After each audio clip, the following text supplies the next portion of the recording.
Tolo Vinaka, this is Pacific Waves from RNZ Pacific. I'm Susana Suisuiki. Coming up, It'll be about 80 or 90 miles per hour. a storm is brewing nearby the northern Marianas, expecting to hit the country this week. Also, we have not declared a war, but in reality, we are at war. An inquiry in PNG reveals there's no end in sight with gender and sorcery-based violence. And later, they may have just lost to Portugal, but Fiji are going through to the Rugby World Cup quarterfinals.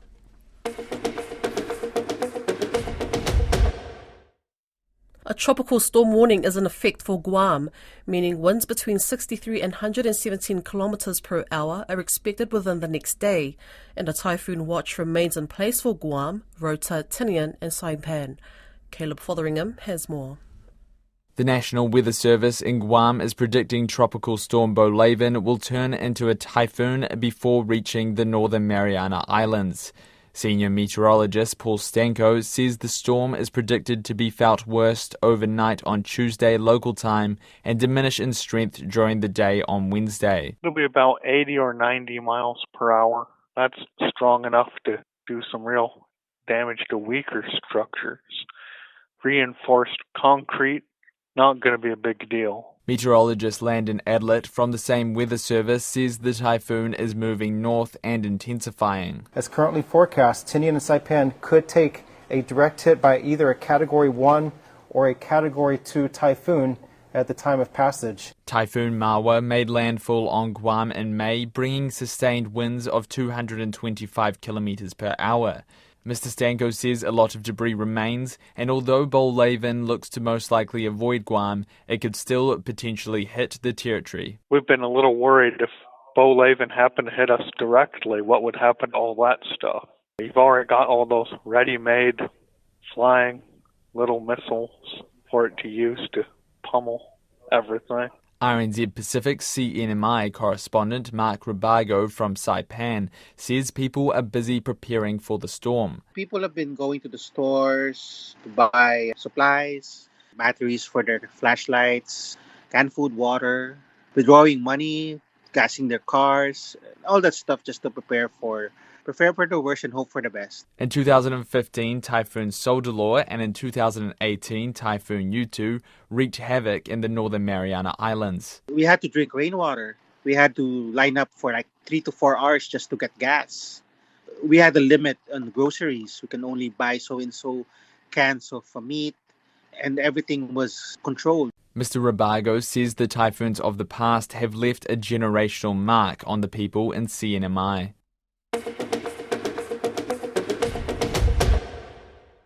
There was alarm and anger in Papua New Guinea's parliament last week when an inquiry revealed that gender-based and sorcery-related violence is increasing in the country. Port Moresby Governor Paus Pakop, who presented the reports before the House, said that gender-based and sorcery-related violence is largely unreported. The damning inquiry found at least 28% of women between the ages of 15 and 49 have experienced sexual violence. Fina Funua has more. The numbers that we hear today are alarming, and we should be ashamed of the facts. GBV is a cancer that rots away at the very foundation of what our society and Christian beliefs are based on. Passionate speeches were made on the floor of Papua New Guinea's Parliament House last Thursday, following the presentation of a damning report that found that gender-based and sorcery-related violence continued to be widespread and unreported. According to the inquiry, PNG health authorities have reported over 63,000 cases of physical violence since 2018, and that number is expected to soon exceed 100,000. Port Moresby Governor Paus Pakop, who chaired the Permanent Parliamentary Committee on Gender-Based Violence, which conducted the inquiry, said the figures resembled a war-torn country. They advise us that the data is only, and I quote from their presentation, only the tip of the iceberg, a catastrophic human rights violation alarming for a country not at war. Mr. Deputy Speaker and members of Parliament, we are not at war. We have not declared a war, But in reality, we are at war. If not addressed, they go on, that they suggest that the case of violence presented at health services around the country could exceed more than 100,000 a year. Paul's Parkop recommended that government restrict anyone convicted of domestic violence from entering parliament. Minister of Labour and only one of two women in PNG's parliament, Casey Sawang, supported the recommendation. Minister Sawang said Papua New Guinea had signed a number of international conventions against GBV, but it continued to plague the country. She said the government had to take the lead in addressing the crisis. We have every right. It is our right to live in a free, fair and just society. We cannot be subject to violence. There shouldn't be any double standard in this country.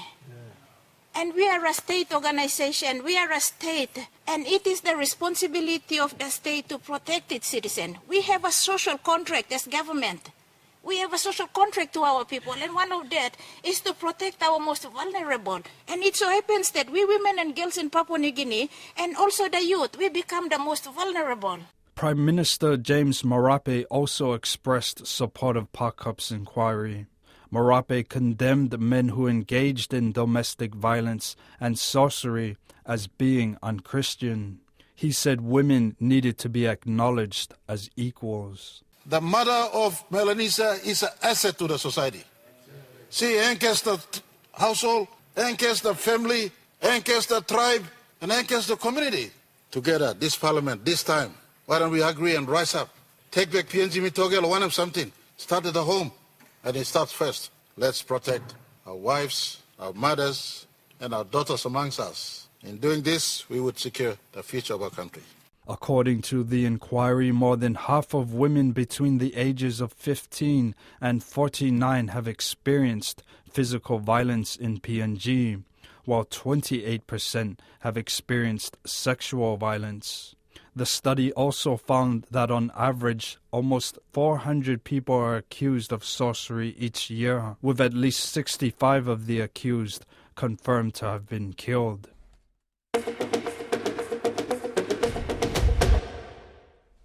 Environmental activists in a remote part of Papua New Guinea are celebrating, with the company behind a proposed copper and gold mine forced to consult with them.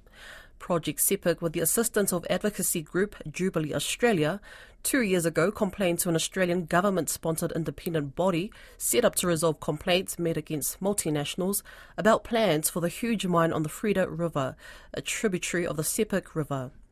They alleged that the Australian-based Chinese-owned miner PanAust had failed to gain the free, prior and informed consent of communities who live along the Sepik River, failed to adequately assess and mitigate environmental risks, and inadequately disclose key information affecting the communities.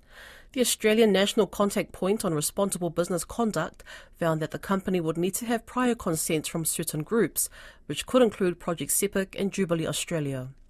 Don Wiseman spoke with Emmanuel Penny, the Project SEPIC Program Coordinator, and the organisation's Executive Director, Mary Boney, about the decision.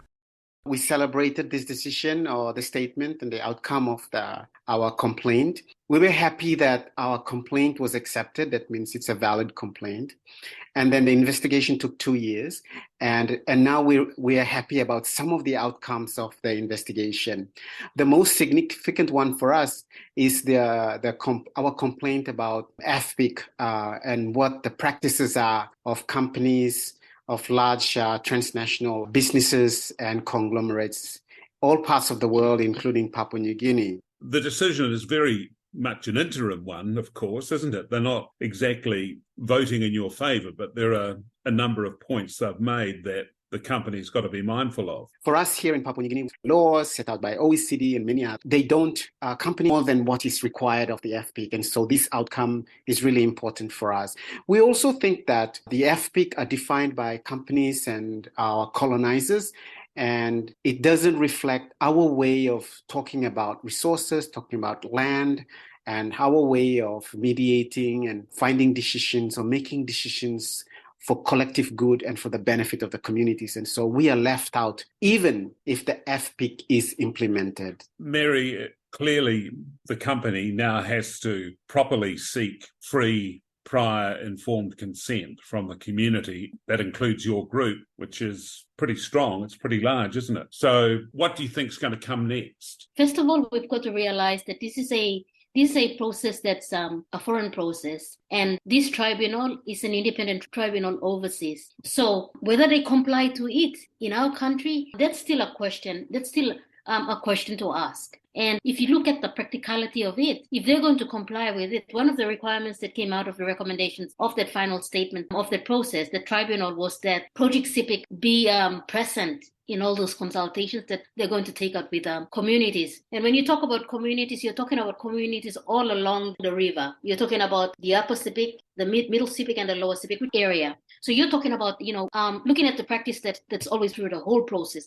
If, the current principles requiring FPIC, are they prepared to actually sit and go through all of that with all our people? When you look at the practicality of it, the practical aspect of it, you realize that's a really big task for the company. And therefore, that question is definitely a question to ask. So the question of will the company have Project CIPIC and Jubilee Australia, as stated in the statement, accompany them in all their FPIC? It's for them to answer, but given the practices from when we started working in 2016, they've belittled us, they've sidelined us, marginalized our voice, and they've gone out in media and saying we are misinforming the communities, telling them things that are not true. So it's a question for them to answer, but we'll be very happy to work with them and be with them at the time of consultation with every communities, every villages along the river. The critical thing, I guess, for you, for your group, and for the communities, is this huge tailings dam that's planned. And there's a particular decision made in this report that puts the onus back on the company to get people better informed about it all. The dam breakage analysis was a crucial piece of document, considering the location of PNG in terms of, geographically, from a global perspective, and the fact that we're on the Ring of Fire is around the Pacific Ocean. So obviously, this mine is on an earthquake belt, if you like. So that information, that analysis needs to be something that's shared from the beginning if the company was genuine. And it's not just information that's for Project CIPIC and Jubilee Australia. It's information that should be accessible by anybody in Papua New Guinea for that matter. To this day, that information is nowhere to be found. So therefore, the recommendation for it to be shared with us. So where do we go from this point? Okay, one thing to note, Don, during the process, it should be noted that the company in the beginning, Penos, didn't want to come to the table to have this discussed with Project CIPIC and Jubilee Australia. So now that this recommendation is out now for a dam breakage analysis, we're not sure how the company is going to react. So there's a 12-month period after this final statement. And I guess that's the period where we're going to see how the company reacts to this. And I would think that if they're genuine, this is one of the first things they're going to come out with and give to us. Manu, over the years, have you found growing community support or antagonism toward your work within the community? Project CIPIC has been blessed with the support of Papua New Guineans all over the country. The people of CIPIC who are based in Port Moresby, CIPICs along the river, and CIPICs in Wewak. We've got full solidarity and support throughout the years and even today. And so we've never faced any kind of antagonism by anyone, even including the government, which is usually, in Papua New Guinea's experience, on the company side. They have been fully supportive of our work, and they've included us in their programs. And we've also included the government in our program. Fiji have managed to scrape through to the quarterfinals of the Rugby World Cup despite losing to an inspired Portugal team 24-23 in Toulouse on Monday. It's an historic maiden win for the Portuguese, who had the Flying Fijians on the back foot for most of the match, in front of a sea of adoring fans decked out in red. Fiji go through thanks to a bonus point earned by keeping the scoreline within 7 points, and progress at the expense of Australia, who bow out in the pool stage for the first time ever. RNZ Pacific senior journalist Elias Satora is in France, and he spoke to Koroi Hawkins about the result as well as the final games for Samoa and Tonga in the tournament. Yeah, Vinaka, I think Fiji was their own worst enemy on the day. Portugal did well. They battled hard in the forward pack. They were able to win their share of possession. They used their backline. They got the tries. They got the win in the end. Fiji, had a scrappy first half. They didn't release the ball wide. They were knocking ons. They just basic mistakes, and I believe they put a lot of pressure on themselves in the set pieces, and they came back in the second half, scored 2 tries, but then slipped again in the last 10, allowing Portugal to come back into the game. Simon Rewalui will have a lot of talking to and a lot of work to do over the next few days. They will need to review that game. I think luckily for them, he had rested some of his key players, tried out some from the bench and from the whole squad. So probably looking at how he can have depth going into England. England is a good tournament team. They've done well so far. They had a very tough game against Manu Samoa. They came out on top. But yes, Fiji definitely will have to have a real overhaul before they meet England in the quarterfinal. Tonga, finally a win on the board heading out of the tournament, but a lot of pride in that match. Yes, Tonga played consistently against Romania. They picked up from where they left off against the Springboks the week earlier. They had George Moala coming back into the game very fired up after having missed 3 earlier pool matches because of the suspension that he was given. He basically ran the back line and the forwards were in there. They scored some very good tries. And they kept consistently going in the second half. Their set pieces was good. They defended well when they needed to, and they took their options, and they were running the ball from width to width and were able to score some tries along the back line through that. Samoa, 1 point difference, nearly secured that automatic qualification. Must be so gutted to not come away with that result against England. Yes, a lot of people really felt for Samoa when the final whistle went against England. England came back, just scored that winning try when Samoa was down 1 man, and that was it. They were trailing throughout the game.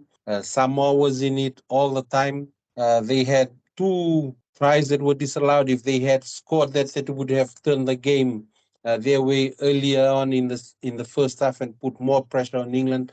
Throughout the tournament, that has been the story of Manu Samoa, the missed chances. They could have won against Argentina. They should have won against Japan, and unfortunate that they didn't.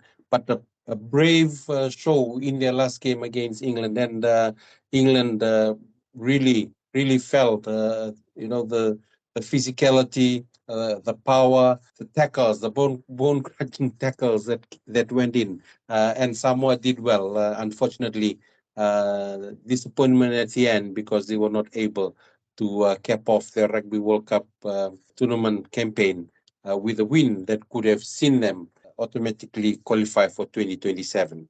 Obviously the other big result as a result of Fiji going through to the quarters is Australia out of this tournament for the first time in the pool stages in their history. Maybe just briefly going over Australia's tournament. Yes, Australia was out after they lost to Wales. They came back and won against Portugal. They had a slight chance of getting into the quarterfinal if Fiji had lost by more than 7 points and didn't get a bonus point against Portugal. But disappointment for them because they lost to Fiji and Wales, and they struggled in those games. Eddie Jones, of course, opting for some new players coming into the World Cup, dropping off some of the experienced hands, possibly looking at the future, especially because they will be hosting 2027 in Australia. But not a good tournament for them. They're out in the pool stages for the very first time since the World Cup started in 1987. All the quarterfinal spots booked now. How are those matchups looking? Any that you're really excited for? Well, looking at the World Cup quarterfinal stages now, it's going to be some very, very tough games. I believe they are going to be very close also. Ireland against the All Blacks, France against South Africa, Wales against Argentina, Fiji against England. Very, very tough matches coming up for all the quarterfinalists. In a lot of interest will be on of course Ireland and New Zealand and South Africa against the host France, because they are the top seeded teams in the world right now. So anybody's guess, but on form, these four teams have been doing it very well. Of course, the All Blacks lost to France in their first game, but picked up the rest of their matches. And South Africa losing to Ireland, but then in their first game, and then picking up. So interesting quarterfinals coming up. Naka Ilyas, all the best for your travels up to Marseille, and we look forward to hearing more about Fiji's preparations ahead of their quarterfinal. From Lille. That's Pacific Waves for today. To listen back, head over to rnzi.com/programs. We're also on Apple, Spotify and iHeartRadio podcasts. From myself and the RNZ Pacific team, tofa sui fua.